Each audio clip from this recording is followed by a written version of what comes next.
ಸಿಂಹರಾಶಿ ಹೆಚ್ಚಿನ ವಿದ್ಯಾಭ್ಯಾಸಕ್ಕೆ ಪ್ರಯತ್ನವನ್ನು ಮಾಡ್ತಾ ಇರತಕ್ಕಂಥವರಿಗೆ ಶುಭ ಇದೆ. ನಿಮ್ಮ ಪ್ರಾಮಾಣಿಕವಾದಂತಹ ಪ್ರಯತ್ನಕ್ಕೆ ಜಯ ಸಿಕ್ಕೇ ಸಿಕ್ಕತ್ತೆ ಅನ್ನುವಂತಹ ನಂಬಿಕೆಯಲ್ಲಿ ಪ್ರಯಾಣ ಮಾಡುವಾಗ ನಿಮ್ಮ ಪದಾರ್ಥಗಳ ಬಗ್ಗೆ ಸ್ವಲ್ಪ ಎಚ್ಚರಿಕೆ ಇರಲಿ. ಯಾವುದೋ ಜ್ಞಾನದಲ್ಲಿ ಇನ್ನೆಲ್ಲೋ ಪದಾರ್ಥಗಳನ್ನು ಇಟ್ಟು ಅದನ್ನು ಕಳ್ಕೊಳ್ಳುವಂಥದ್ದು, ಆಭಾಸ ಮಾಡಿಕೊಳ್ಳುವಂಥದ್ದು ಖಂಡಿತವಾಗಿ ಬೇಡ ಅಂತ ಎಚ್ಚರಿಕೆ. ಪ್ರವಾಸ ಅಥವಾ ಪ್ರಯಾಣ ಇತ್ಯಾದಿಗಳಲ್ಲಿ ಸರ್ಕಾರದಿಂದ ನಿಮಗೇನಾದರೂ ಹಣ ಬರುವಂಥದ್ದಿದ್ರೆ ಆ ವಿಚಾರಗಳು ನಿಮಗೆ ಒಳ್ಳೆಯ ಅಂಶವನ್ನು ತಂದುಕೊಡುತ್ತೆ ಅನ್ನುವಂಥದ್ದು ಗಮನಿಸ್ಕೊಳ್ಳಿ. ವಿವಾಹದ ವಿಚಾರ ಹಾಸ್ಯದಲ್ಲಿ ಮುಗಿದು ಹೋಗ್ಬಿಡುತ್ತೆ. ಅಂದ್ರೆ ಅದರ ಅರ್ಥ ಕೇವಲ ಮಾತಾಗತ್ತೆ, ಯಾವ ನಿರ್ಧಾರಗಳು ಆಗೋದಿಲ್ಲ, ನಿಮಗೆ ಧನಾತ್ಮಕವಾದಂತಹ ಯಾವ ಫಲಿತಾಂಶವೂ ಕೂಡ ಸಿಕ್ಕುವುದಿಲ್ಲ.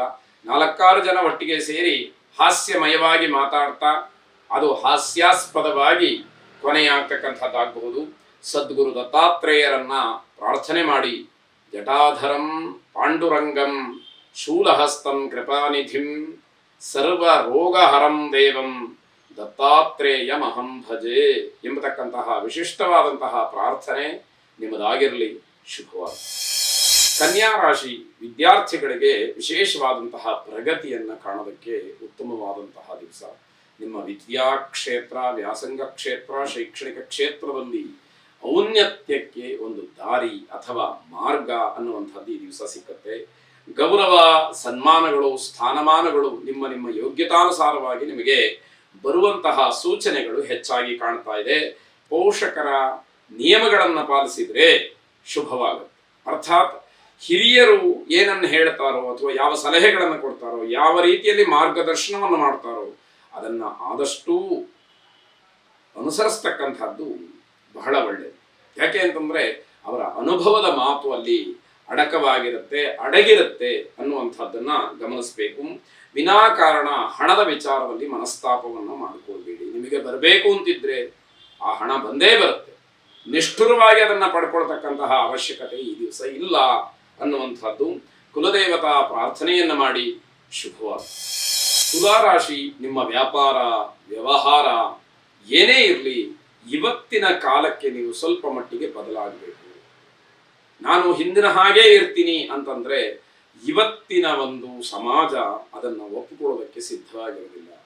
ಆ ರೀತಿಯ ಸಣ್ಣ ಪುಟ್ಟ ಪರಿವರ್ತನೆ ನಿಮ್ಮಲ್ಲಿ ಆದರೆ ನಿಮಗೇ ಅದು ಅನುಕೂಲಕರವಾದಂತಹದ್ದು.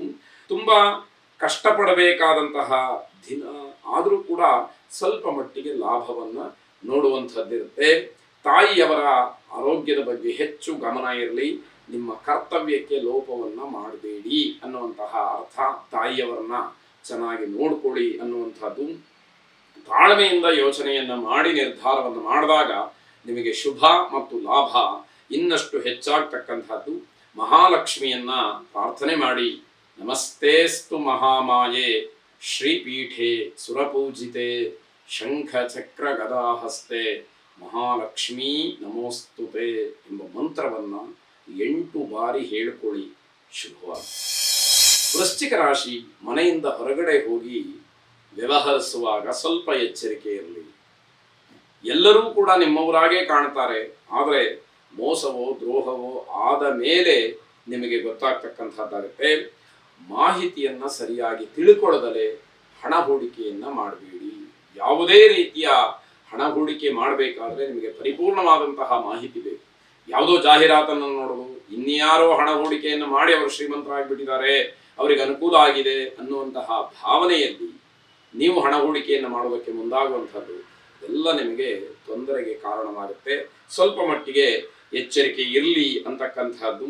ಮಕ್ಕಳ ಆರೋಗ್ಯ, ಮಕ್ಕಳ ವರ್ತನೆ ಇದೆಲ್ಲವೂ ಕೂಡ ನಿಮಗೆ ಬೇಸರವನ್ನು ತರುತ್ತೆ. ಮಕ್ಕಳಿಗೆ ಆಗಿಂದಾಗ್ಗೆ ಏನೋ ಸಮಸ್ಯೆಗಳಾಗುವಂತಹದ್ದು, ಅಥವಾ ವಯಸ್ಸಿಗೆ ಬಂದಂತಹ ಮಕ್ಕಳು ಸರಿಯಾದಂತಹ ರೀತಿಯಲ್ಲಿ ನಿಮ್ಮ ಮಾತಿಗೆ ಬೆಲೆಯನ್ನು ಕೊಡದೇ ಇರತಕ್ಕಂಥದ್ದು, ಅಥವಾ ನಿಮ್ಮ ಮಾತಿಗೆ ವಿರೋಧವನ್ನು ವ್ಯಕ್ತಪಡಿಸ್ತಕ್ಕಂಥದ್ದು, ನಿಮ್ಮ ಜೊತೆ ಮಾತನ್ನೇ ಆಡದೇ ಇರತಕ್ಕಂಥದ್ದು, ಹೀಗೆಲ್ಲ ಒಂದಷ್ಟು ಬೇಸರಕ್ಕೆ ಅದು ಕಾರಣವಾಗುತ್ತೆ.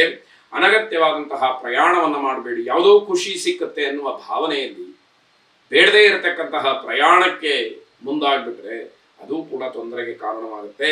ಲಲಿತಾ ಪರಮೇಶ್ವರಿಯನ್ನ ವಿಶೇಷವಾಗಿ ಪ್ರಾರ್ಥನೆ ಮಾಡಿ. ಆ ಜಗನ್ಮಾತೆ ನಿಮ್ಮನ್ನ ಸರ್ವತ್ರ ರಕ್ಷಣೆ ಮಾಡಲಿ. ಶುಭವಾಗಲಿ.